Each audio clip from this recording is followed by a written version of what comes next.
말레이시아 경찰이 김정남 암살 사건과 관련해 처음으로 기자회견을 열었습니다.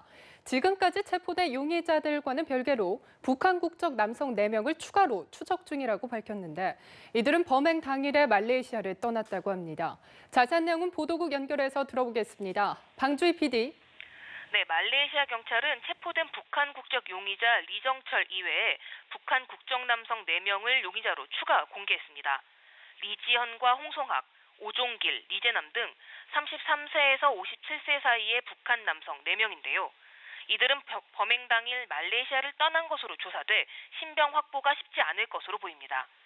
말레이 경찰은 국제 공조를 통해서 용의자를 반드시 검거하겠다는 입장이지만 이미 종적을 감췄을 가능성이 큽니다.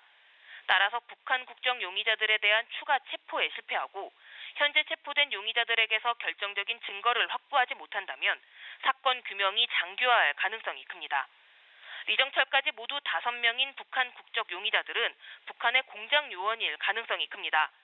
말레이시아 경찰이 공식적인 언급은 하지는 않았지만 범행 직후 4명이 모두 출국하는 등 조직적으로 움직인 점을 보면 북한 당국과의 연계를 의심할 수밖에 없습니다. 말레이시아 경찰은 수사를 위해 북한 국적자 3명의 신병 확보를 추진하고 있다고 밝혔는데요. 이 중 2명은 신원이 아직 확보되지 않아 조사가 이뤄지고 있다고 합니다. 네, 경찰이 일주일간의 수사 경과에 대해서도 발표를 했습니다. 지금까지 4명이 체포된 상태인 거죠.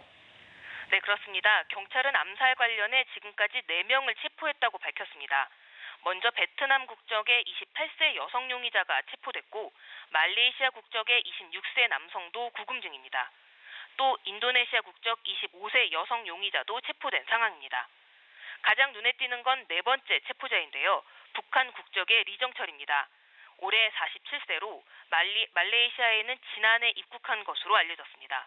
쿠알라룸푸르 소재 기업에서 근무를 하는 것으로 파악됐습니다. 네, 김정남의 사인이나 또 시신 인도에 대해서는 어떤 언급이 있었나요? 네, 김정남의 사인에 대한 구체적인 언급은 없었습니다. 경찰은 부검 보고서를 아직 받지는 못했다면서 사인 분석이 이뤄지고 있다고 밝혔습니다.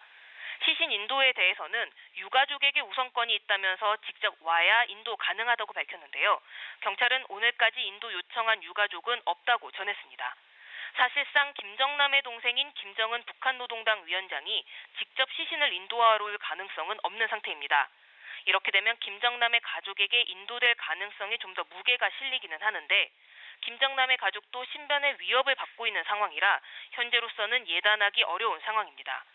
하지만 김정남의 둘째 부인이 중국 대사관을 통해 시신 인도를 타진하고 있다는 보도도 나온 만큼 중간에 중국 측이 다리를 놓아 시신 인도를 할 가능성도 있습니다.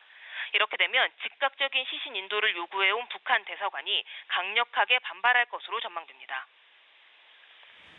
네, 말레이시아 경찰이 가족들이 직접 시신을 확인해야 김정남의 시신을 인도할 수 있다고 밝혔는데 마카오에 거주 중인 것으로 알려진 김정남 자녀의 행방에도 관심이 쏠리고 있죠. 네, 현재 마카오에는 김정남의 둘째 부인인 이혜경과 김정남 자녀인 김한솔, 소리 남매가 거주 중인 것으로 알려졌는데요. 이들이 사는 마카오 거처에 경찰 경비가 사라져 주목됩니다.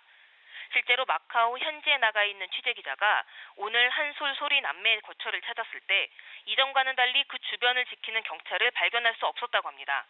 지난 15일에 방문했을 당시에는 아파트 부근에 경찰관이 보였고 아파트 경비원이 출입을 엄격하게 통제했는데 오늘 방문했을 때는 아파트 건물 정문이 열려 있었고 경비원도 보이지 않았다는 겁니다.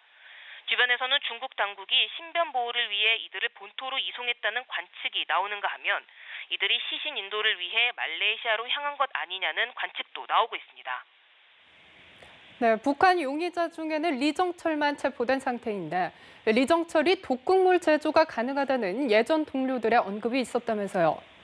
네, 그렇습니다. 말레이시아 언론은 리정철이 2000년 북한에서 약학 그리고 과학 전공으로 대학을 졸업했고 2011년에 인도의 한 연구소에서 일했다고 보도했습니다. 실제로 인도 콜카타에 있는 기초과학연구소의 연구원들은 2011년에 리정철이라는 이름의 북한 출신 연구원이 근무했었다고 전했는데요. 이 연구소에서 함께 근무했던 박사는 리정철은 화학자로서 그가 하고자 한다면 폭발물이나 독극물을 합성할 수 있다고 생각한다며 연구소에 많이 있는 독성 물질을 암살에 사용할 수도 있을 것이라고 말했습니다. 네, 오늘 기자회견이 암살 사건 이후 처음으로 열린 것이었죠. 현장에 취재진이 상당히 많았다고요. 네, 이번 기자회견은 암살 사건이 벌어진 후 말레이시아 수사당국이 처음으로 마련한 겁니다. 기자회견 현장에는 내외신 기자가 100명이 넘게 몰려 북새통을 이뤘습니다. 또 이번 수사 결과 발표에 말레이시아 주재 북한 대사관이 어떻게 반응할지도 지켜봐야 할 대목입니다. 지금까지 보도국에서 전해드렸습니다.